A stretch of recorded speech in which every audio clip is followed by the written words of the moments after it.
Disney টোলগেটত আজি ৰাতিপুৱা পাৰ হওঁতে তেওঁলোকে মোক ক'লে যে আপোনাৰ ফাষ্ট ট্ৰেকটো বেয়া হৈছে, এনেকৈ কৈ তেওঁলোকে মোক 20 মিনিটমান সময় তাতে ৰখাই তাৰপিছত মোৰ পৰা ফাইন ল'লে।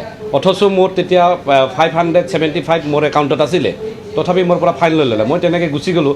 যেতিয়া উভতি আহোঁতে সেইখন ফাষ্ট ট্ৰেকতে মোৰ ধুনীয়াকৈ গেট পাৰ হৈ গ'ল।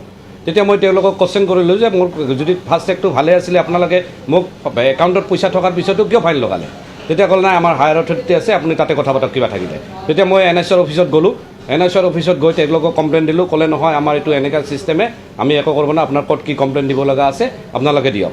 গতিকে এইটো এটা তাৰ পৰা গম পোৱা গ'ল যে NHৰ মানুহ আৰু ভেণ্ডৰ মিলি টোলগেটৰ থ্ৰুদি ৰাইজৰ ওপৰত এক লুটমাৰ চলাই আছে। তেওঁলোকে এক চেণ্ডিকেট চলাই আছে।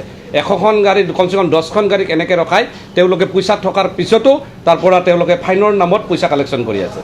গতিকে মাননীয় মুখ্যমন্ত্ৰী মহোদয়ক অনুৰোধ জনাইছোঁ যাতে এইটো অনতিপলমে এই ৰাইজক লুটা ব্যৱস্থাটো বন্ধ কৰে।